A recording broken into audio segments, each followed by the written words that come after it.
वरिहन्ताणं नमो सिद्धाणं नमो आयर्याणं नमो उवज्झायाणं नमो लोये सवेसा। जय बोलिए अनंतानंत सिद्धे परमेष्ठी भगवान की। देवाधिदेव श्री ऋषभनाथ भगवान की। परम पूज्य आचार्य गुरुदेव श्री कुंद कुंद देव की।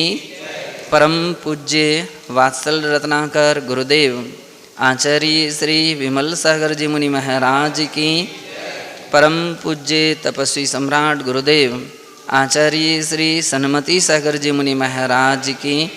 अहिंसामय जैन धर्म की।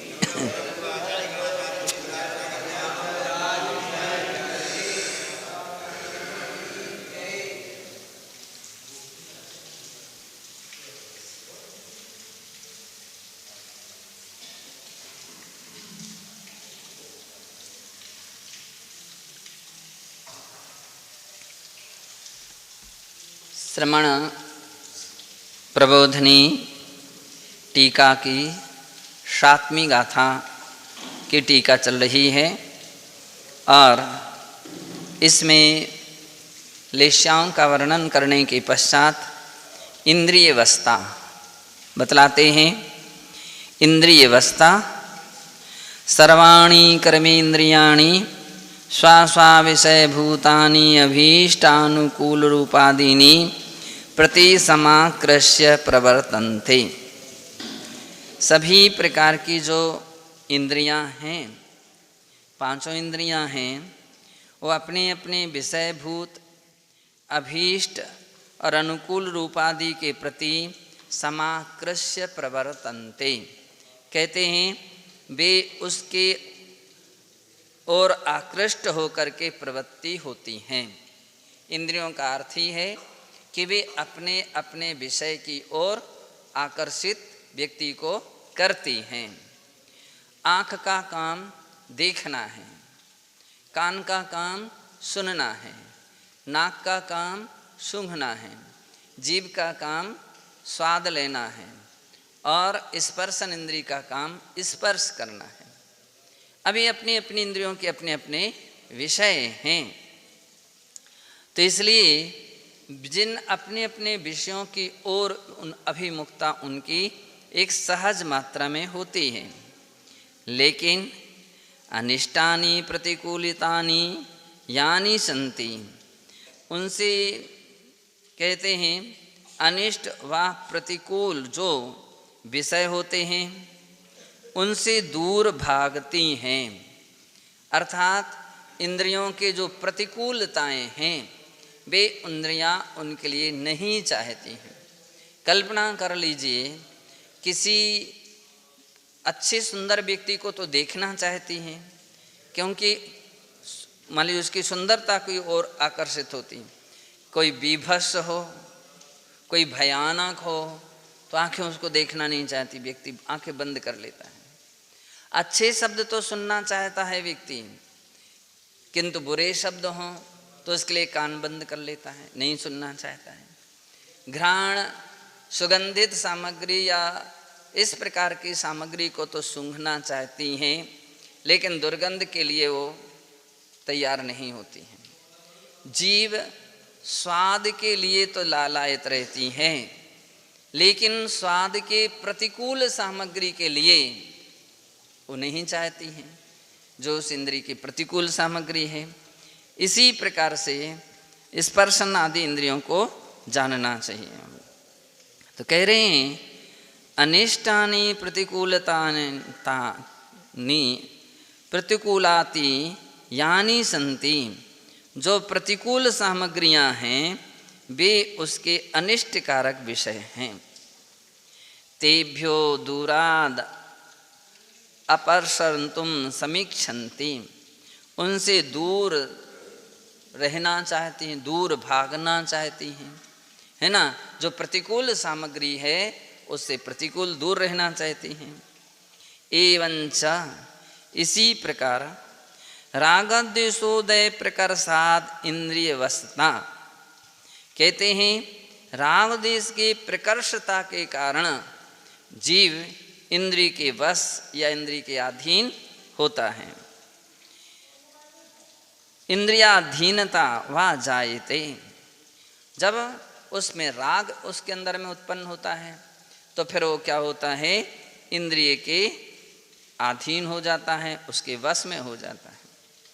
ऐसा इंद्रिय अवस्था सर्वेषां कृते पाप प्रद भवति, और इस प्रकार से इंद्रियों की वस्तता, इंद्रियों की दासता, अधीनता, कहते हैं यह सभी पाप प्रदाह, पाप को उत्पन्न करने वाली है, पाप को प्रदान करने वाली होती है। श्रवणस्य कृते तो विशेष तो अतिगर्हणीया भवत्येव। श्रवणस्य, श्रवण यानी साधुओं के लिए तो विशेष रूप से अति गहरणीया भवति, अति निंदनीय हैं, गहरणीय हैं। इंद्रियों की दास्ता साधुओं के लिए उचित नहीं है। इंद्रियाणि मनस्य निग्रहैव पापाश्रव द्वार संवरणम संभवति। इंद्रिय और पांचों इंद्रियां तथा मन, इनकी निग्रहता ही पापाश्रव के द्वार को संवरण करती हैं, रोकती हैं। तो इस प्रकार से साधुओं के लिए चाहिए कि वे इंद्रियों के अधीन ना होकर के इंद्रियों को अपने वश में करें। संयम के जहाँ भेद गिनाए गए तो वहाँ प्राणी संयम और एक इंद्रिय संयम, ऐसे दो भेद गिनाए गए। तो एक इंद्रिय संयम जो है, इंद्रिय संयम का अर्थ है पांचों इंद्रिय और एक मन, इनको जीतना, उसको बस में करना, विजय पाना, उसका नाम है इंद्रिय संयम। अगर 12 प्रकार का संयम है, कहते हैं कि एक भी अगर संयम नहीं होता है तो फिर उस संयम के रूप में ग्रहण नहीं किया जाता।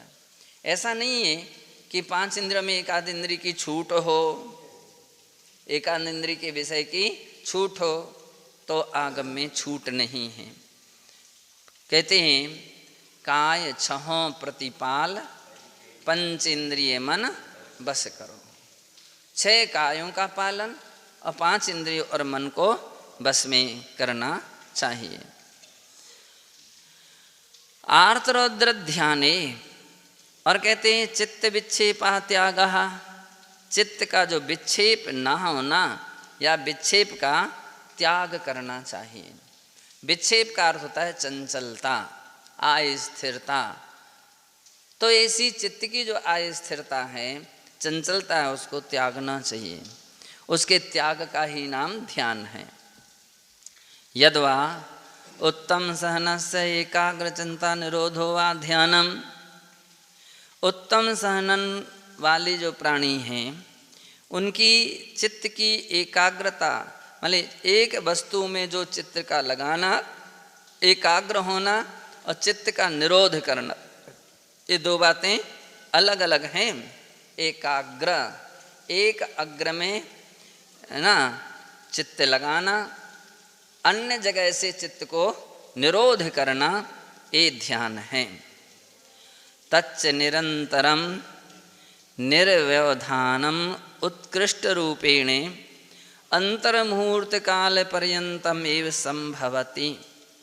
और कहते हैं इस प्रकार का जो ध्यान है वो हमेशा निर्व्यवधानम उत्कृष्ट रूपेण, निर्व्यवधान रूप से, उत्कृष्ट रूप से अंतर्मुहूर्त काल पर्यंत ही होता है। एतत् चतुर्विधम आर्तरौद्र धर्म शुक्लेति भेदात्। इस प्रकार से ध्यान 4 प्रकार का होता है। आर्त ध्यान, रौद्र ध्यान, धर्म ध्यान, शुक्ल ध्यान। तो 4 प्रकार का ध्यान होता है। ऐसा तत्वार सूत्र के 9वें अध्याय के 27-28वें सूत्र में ये बातें कही हैं। एतेषु चतुर्षु आर्द्रता रौद्राति ध्यान द्वयम अप्रशस्तम। इस प्रकार से 4 प्रकार के आर्त ध्यान और रौद्र ध्यान, ये दोनों ध्यान जो हैं, 4 प्रकार के ध्यानों में 2 ध्यान आर्त ध्यान और रौद्र ध्यान अप्रशस्त ध्यान कहे गए हैं। पापाश्रव कारणत्वात्, क्योंकि पाप कर्म के आश्रव के कारण होने से। इतरम धर्म शुक्ल ध्याने प्रशस्ते, इतर जो धर्म ध्यान और शुक्ल ध्यान है वो प्रशस्त ध्यान कहा जाता है। कर्म निर्दहन सामर्थ्यात्, क्योंकि ये कर्म को निर्दहन करने की सामर्थ्य रखता है। कौन? धर्म ध्यान और शुक्ल ध्यान। इससे कर्म समूह जो है, कर्म ईंधन जलता है, समाप्त होता है, इसलिए ये प्रशस्त कहे गए हैं। ऐसा सर्वार्थ सिद्धि के 9वें अध्याय के 28वें सूत्र में कहा है। यही बात राजवार्तिक के 4थे वार्तिक में कही है। और कहते हैं आर्द्रोद ध्याने पापाशय वसात मोह मिथ्यात्व कसायोदयात तत्वा यथार्थ स्वरूपोपलब्धि से समुत्पद्यते। कहते हैं ये जो आर्त ध्यान और रौद्र ध्यान हैं, ये दोनों ध्यान पापाशय वसात, क्योंकि इन दोनों अशुभ ध्यानों का आश्रय जो है वो पाप आशय है। क्या आशय है? पाप। पाप के वशीभूत व्यक्ति ही इन 2 अशुभ ध्यानों को करता है। इसलिए मोह मिथ्यात्व कसायोदयात, दूसरा ही तो दिया है, मोह मिथ्यात्व अथवा कसाय के उदय के वश से तत्वा यथार्थ स्वरूपोपलब्धि से समुत्पद्यते। कहते हैं तत्व के विषय में अयथार्थ स्वरूप की उपलब्धि कराता है। जो यथार्थ स्वरूप है, जो वस्तु का यथा आत्मा का स्वभाव है, उस स्वभाव की ओर नहीं ले जाने देता है, उससे विपरीत दिशा में ले जाता है। इसलिए आचार्यों ने उसे अशुभ कहा है और पाप का आश्रय का कारण कहा है। ज्ञानार्णव ग्रंथे च भणितमपि, ज्ञानार्णव ग्रंथ के 3 अध्याय के 30वें नंबर के श्लोक में कहा भी है, पापाशय वसान मोहात् मिथ्यात्वाद् वस्तु विभ्रमात् कसायै जन्यते जस्र मसध्यानम शरीरिणाम। असोपयोग के वश प्राणियों के में कहते हैं मूढ़ता, मिथ्यात्व, वस्तु स्वरूप की विपरीतता और कसायै जयते, कसाय के निमित्त से निरंतर असत यानी अप्रशस्त परिणाम होते हैं। अप्रशस्त इसलिए वह प्रशस्त ध्यान कहा गया है। ऐसा प्रशस्त ध्यान है। तो इस बात के लिए ध्यान रखना है कि जब अप्रशस्त ध्यान होता है उस समय नियम से उपयोग अशुभ होता है, अशुभ उपयोग होता है। और ऐसे समय में बोले मूढ़ता, जो मूर्ख व्यक्ति है, अज्ञानता दशा है, उस समय ये अशुभ ध्यान होते हैं। और जब ऐसा ध्यान होता है तो अधिकांशतः मिथ्या दृष्टि गुणस्थानवर्ती जीवों को प्रचुरता से, इसका मतलब यह नहीं कि सम्यक दृष्टियों को आर्त रौद्र ध्यान नहीं होता है, सम्यक दृष्टियों को भी होता है, लेकिन मिथ्या दृष्टि को तो नियम से होते ही होते हैं। तो उनके लिए मिथ्यात्व का हेतु है वस्तु स्वरूप की विपरीतता। और जब वे अशुभ ध्यान होते हैं तो विपरीत प्रवृत्तियां प्रारंभ होने लगती हैं।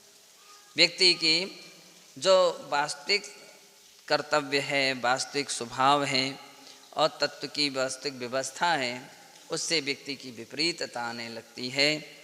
तो कह रहे हैं कि वस्तु विभ्रमात्, विपरीतता रहती है। कसायै जन्यते, कसाय उत्पन्न होती है। कषायवान व्यक्ति को ही आर्तरौद्र ध्यान होते हैं। तीव्र कषायोदय में मंद कषायोदय में एक बार भाव में परिवर्तन आ सकता है। किसके? सम्यक दृष्टि के। तो धर्म ध्यान में परिवर्तन आ सकता है। बतलाते हैं धर्म ध्यान मंद कषाय के उदय में होता है और धर्म से विपरीतता तीव्र कषाय के उदय में होती है। आप ऐसा ना समझें कि कोई आँख बबूला हो उसका नाम आर्त ध्यान कहें या रौद्र ध्यान कहें या कषाय कहें। नहीं, बोले आँख बबूला नहीं भी हो रहा है तो भी कषाय भाव हो सकते हैं। कैसे होते हैं? धर्म ध्यान से विपरीतता जहाँ पर आने लग जाए तो बतला रहे हैं वो कषाय भाव है। और धर्म ध्यान जो होता है बोले मंद कषाय के उदय में धर्म ध्यान होता है। जब जब भी ऐसे परिणाम होते हैं, मैं जाप करूं, मैं पाठ करूं, मैं स्वाध्याय करूं, मैं भक्ति करूं, पूजा करूं, तो मंदोदय है। मंदोदय में भाव होते हैं। मैं किसी दीनहीन की सेवा करूं, किसी का उपकार करूं, मंदोदय में अच्छा काम करूं तो ये मंद कषाय के उदय में शुभ परिणाम उत्पन्न होते हैं और तीव्र कषाय के उदय में शुभ परिणाम नहीं होते हैं। इससे विपरीतता व्यक्ति में आ जाती है। मूलाचार ग्रंथे च निरूपितम, मूलाचार ग्रंथ की भी 394 नंबर की गाथा में इस बात का निरूपण है। अट्टंच रुद्र सह्यम दुर्ण बीजाणानि अपसत्थानि। वहाँ पर कहा आर्त ध्यान और रौद्र ध्यान ये दोनों अप्रशस्त ध्यान हैं। एतद् ध्यानद्वयं संसार वृद्धि कारणम भवति। सर्वार सिद्धि के 9वें अध्याय के 29वें गाथा सूत्र की टीका में कहा है कि दोनों ध्यान संसार वृद्धि के कारण हैं, अच्छे नहीं हैं, इसलिए इन्हें नहीं करना चाहिए। अब खुलासा करते हैं आर्तध्यानम। आर्तध्यान क्या है? तुरते दुखे भवम समुत्पन्नम यद्वा आरती अर्दनम वा तत्र भवम यत्तध्यानम आर्तम। सर्वार सिद्धि और राजवार्तिक के 9वें अध्याय के 38वें सूत्र की टीका में ये बात कही है कि ऋत का अर्थ होता है दुख। जो दुख है उस दुख में जो भवम समुत्पन्नम, उन दुखों में जो हो, यद्वा आरती अथवा आरती यानी अर्दन कष्ट पीड़ा, उसमें होने वाला ध्यान आर्त ध्यान कहा जाता है। आर्त का अर्थ ही है परिणाम। जब व्यक्ति के दुख रूप होते हैं, कष्ट रूप होते हैं, तकलीफ या पीड़ा रूप होते हैं तो उसके आर्त ध्यान चलता है। उसके इष्ट के वियोग में हैं, अभी अपने खुलासा करेंगे। इष्ट का वियोग हो गया तो उसको पीड़ा है, अनिष्ट का संयोग हो जाए तो पीड़ा है, पीड़ा कोई रोग बीमारी हो जाए तो भी उसको तकलीफ है, और निदान बंध अभिलाषाएं जो हैं तो ये बोले सब आर्त रूप ही होती हैं, दुख रूप ही होती हैं। इस प्रकार से एवं आर्तध्यानम दुख मिश्रित परिणाम एवं, इस प्रकार के आर्तध्यान जो है दुख मिश्रित परिणाम ही है। एतद्ध्यानम त्रयगति कारणम से स्वीक्रियते, इस प्रकार का ध्यान त्र्यंच गति का कारण है ऐसा स्वीकार किया गया है। राजवार्तिक और ज्ञानार्णव के राजवार्तिक के 9वें अध्याय के 33वें सूत्र के प्रथम वार्तिक में कहा कि ये त्र्यंच गति का कारण है, और ज्ञानार्णव के 23वें अध्याय के 40वें श्लोक में कहा है कि ये सभी त्र्यंच गति के कारण हैं। किंच एतत् आर्तध्यानम कृष्णनील कापोतलेशा बलाधानम अज्ञान प्रभवम पौरुषेय परिणाम समुत्थम पाप प्रयोगाधिष्ठानम परिभोग प्रसंगम नाना संकल्पासंगम धर्माश्रय परित्यागी कषायाश्रयोपस्थानम अनुपशम प्रवर्धनम प्रमाद मूलम अकुशल कर्मादानम कटु विपाक असद वेद्यम भवतीति राजवार्तिक ग्रंथे भणितम। तत्वार्थ राजवार्तिक में आर्त ध्यान के विषय में काफ़ी सुंदर और विश्लेषण किया गया है। वहाँ पर कहा कि जो कृष्ण नील कापोतलेस्या बलाधानम इन 3 अशुभ लेस्याओं की सामर्थ्यता की ओर ले जाए, ऐसे अशुभ लेस्याओं को बनाए, वो आर्त ध्यान है। अज्ञान प्रभवम, और कहते हैं जो अज्ञान को उत्पन्न कराए या अज्ञानता से जो हो उसका नाम है आर्त ध्यान। अज्ञान को उत्पन्न कराता है अथवा अज्ञानता से आर्त ध्यान उत्पन्न होता है, ज्ञान से आर्त ध्यान नहीं होता है। तज्ञान, और कहते हैं पौरुषेय परिणाम समुत्थम तीव्र पुरुषार्थ से किया जाता है। अभी क्या है, ऐसा बतलाया शास्त्रों में कि तीव्र पुरुषार्थ से आर्त ध्यान किया जाता है। आम स्थिति तो अपन ऐसा बोलते हैं कि अशुभ परिणाम तो व्यक्ति के सहज होते हैं, पुरुषार्थ धर्म ध्यान आदि में करना पड़ता है, लेकिन अकलंक देव ने वहाँ ऐसा भी स्वीकार किया है, आर्त ध्यान करने वाला भी पुरुषार्थ करता है। कभी कभी ऐसे रहते हैं ना, कोई दूसरा कंट्रोल करे, समझाए, और ओ ना माने, हम तो ऐसे ही करेंगे, हम तो ऐसे ही करेंगे, हम तो ऐसे ही रहेंगे, तो हम उसका भी मेहनत तो चल रही है उसकी। तो ले ये भी जो तीव्र पुरुषार्थ से होता है। और पाप प्रयोगाधिष्ठानम, पाप प्रयोग का अधिष्ठान है, पाप प्रयोग का स्रोत है। परिभोग प्रसंगम, परिभोग विषय भोगों से जुड़ा हुआ होता है। नाना संकल्पासंगम, अनेक प्रकार के संकल्पों को का जो संग है, समूह है, संकल्प विकल्पों को उत्पन्न कराता है। धर्माश्रय परित्यागी, और धर्म से व्यक्ति को दूर रखता है, धर्म से दूर रखता है। कषाय आश्रयोपस्थानम, कषाय के आश्रय का उपस्थान है, कषाय रूप परिणामों को उत्पन्न करने वाला है उन्हें है। अनुपशम प्रवर्धनम, और कहते अशांति वर्धक है। अनुपशम का अर्थ होता है, उपशम कषाय की मंदता का नाम है, अनुपशम कषाय की तीव्रता का नाम है। तो इस प्रकार के भाव जो हैं शांति रूप भाव नहीं होते हैं, इसमें अशांति रूप, तीव्र कषाय के उदय में अशांति रूप परिणाम होते हैं।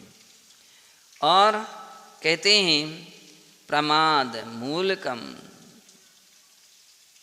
कैसा है कि प्रमाद मूलम, प्रमाद का मूल है, प्रमाद को उत्पन्न करने वाला प्रमाद की जड़ है। अकुशल कर्मादानम, अकुशल कर्मादानम, अप्रशस्त कर्मों के आदान ग्रहण करने का हेतु है, ऐसा है। कटु विपाकम, कटु विपाक कड़वा फल यानी दुख देने वाला है। और असद वेद्यम, कहते हैं असाता वेदनी भवतीति, इससे असाता वेदनी कर्म का बंध होता है। इस प्रकार से यह सभी कर्म जो आर्त ध्यान है यह अशुभ है, त्रिंच गति का कारण होने से आचार्य ने कहा वह परित्याजनीयम, त्यागना चाहिए, उसको छोड़ देना चाहिए। राजवार्तिक ग्रंथे च भणितम, ऐसा राजवार्तिक ग्रंथ के 9वें अध्याय के 33वें सूत्र की पहले वार्तिक में ऐसा कहा है। आर्तध्यानम चतुर्विधम, आर्तध्यान 4 प्रकार का होता है। ते प्रकारा संति, उनके इस प्रकार के हैं। अनिष्ट संयोगजम, इष्ट वियोगजम, वेदनाजन्यम, निदान बंध रूपम। अनिष्ट संयोगज, इष्ट वियोगज, पीड़ा चिंतन और निदान बंध के भेद से 4 प्रकार का आर्तध्यान होता है। ऐसा तत्वार सूत्र के 9वें अध्याय के 30 से 33 श्लोक में कहा।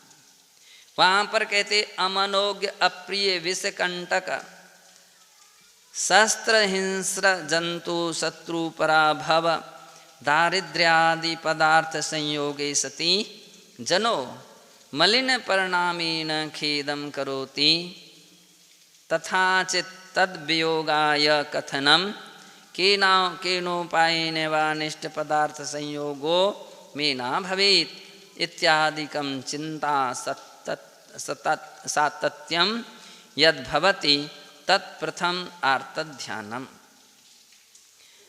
तत्वार्थ सर्वार्थ सिद्धि और राजवार्तिक के उसी 9वें अध्याय के 30वें सूत्र में कहा है अमनोज्ञ, अमनोज्ञ यानी अप्रिय, ऐसे विष कंटक हैं।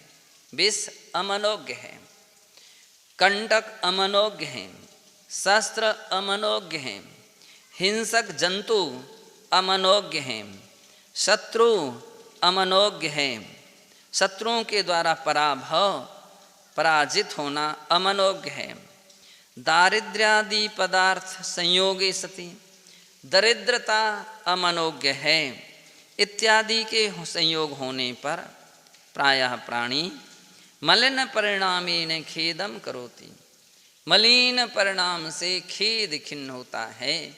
जब ऐसी अमनोज्ञ परिस्थितियां खड़ी हो जाती हैं, ऐसी व्यक्ति ऐसी सामग्री प्राप्त होती हैं, तो व्यक्ति के परिणाम खेद खिन्न होते हैं। तथा च तद्वियोगाय, ऐसी अवस्था कब दूर हो जाए, उसको दूर करने के लिए कथम केनोपायेन वा, कैसे कब वे दूर हों। अनिष्ट पदार्थ संयोगो में ना भवेत्, अनिष्ट पदार्थ का संयोग मुझे ना हो। इत्यादिकम चिंता सतत्यम, इत्यादि प्रकार की जो सतत हमेशा अनवरत चिंता रहती है। तद यद भवति, जो होती है, तत्प्रथमम आर्तध्यानम, वो पहला आर्तध्यान है, ऐसा जानना चाहिए। उक्तम चे कार्तिकेयानुप्रेक्षा ग्रंथे, कार्तिकेयानुप्रेक्षा ग्रंथ में इस विषय में कहा है दुःखैर विषय जोई किम इमं च यदि इदि विचिन्तन्तो चिट्ठदिजो विक्षतो अट्टज्झाणं हवीतस्य। दुखकारी विषय का संयोग होने पर यह कैसे दूर हो, इस प्रकार विचार करता हुआ जो विक्षिप्त चित्त हो चेष्टा करता है, उसका नाम क्या है? पहला आर्तध्यान है। ये पहला आर्तध्यान अनिष्ट संयोगज, ये अनिष्ट सामग्री कैसे दूर हो। ज्ञानार्णव ग्रंथे च पठन भणितम, ज्ञानार्णव ग्रंथ के भी 23वें अध्याय के 24 से 26 श्लोक में कहा है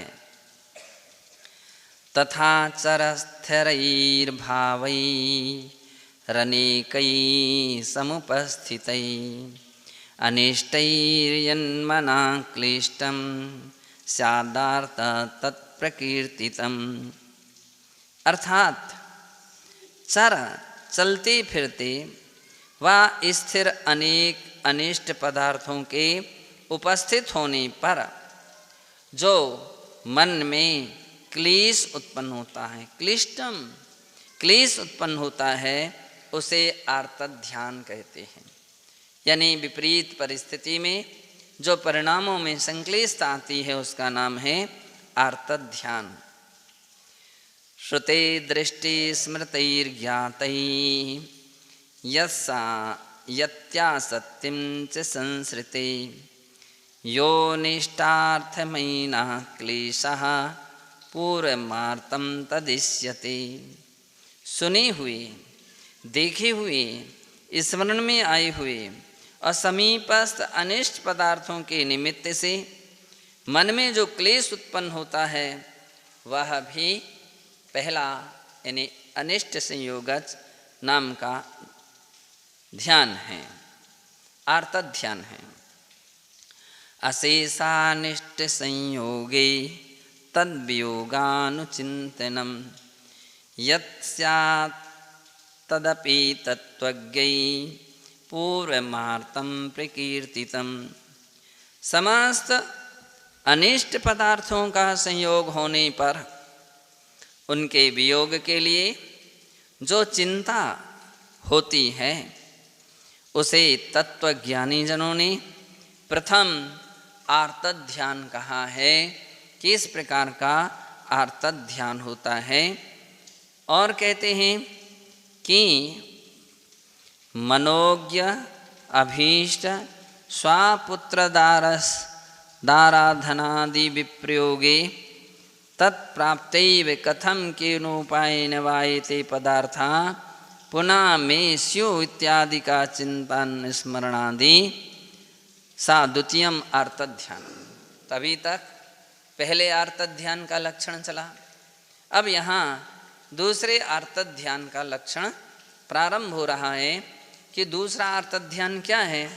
कहते मनोज्ञ, जो मन के लिए इष्ट था, जिस वस्तु के लिए मन चाह रहा था, ऐसा अच्छा लगता था, ऐसी मनोज्ञ अभीष्ट जो स्वापुत्र हैं, ग्रस्त हैं, उनकी दृष्टि में अपने पुत्रादि हैं, पुत्रादयाश्च, और कहते धनादि ना, ग्रस्त है उसके पास धन, तो जैसे पुत्र प्रिय है तो धन भी प्रिय है, धन के बिना भी गृहस्थों का कोई काम नहीं चल सकता है।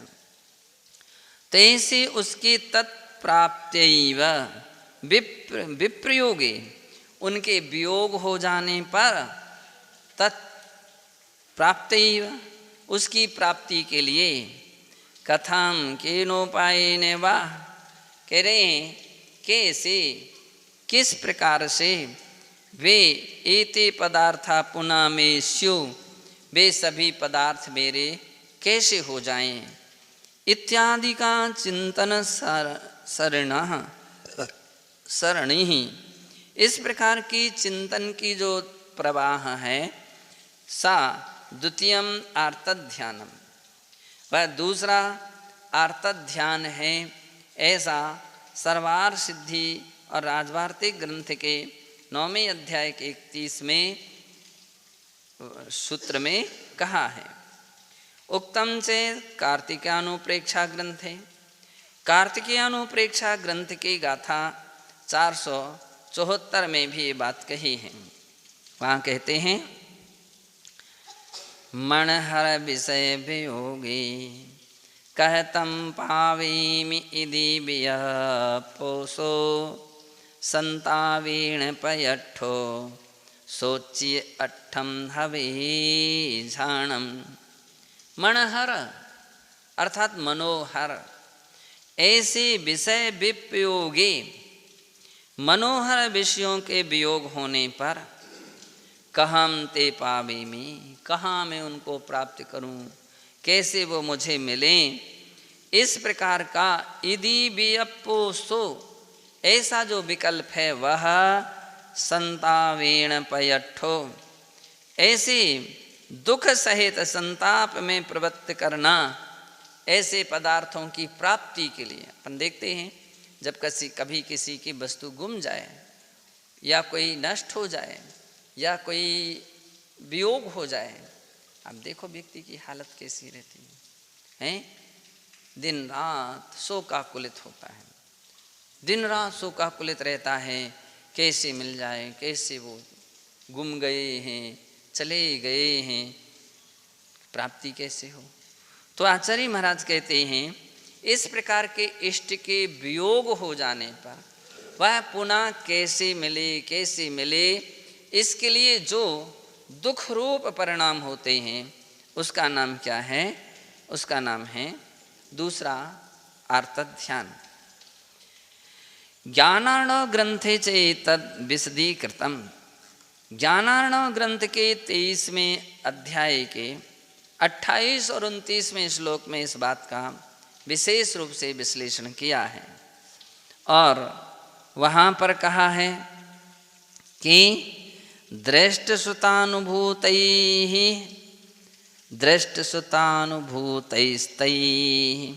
पदार्थैश्चित्तरञ्जकैः वियोगे यन्मना खिन्नं स्यादार्तं तद्द्वितीयकम्।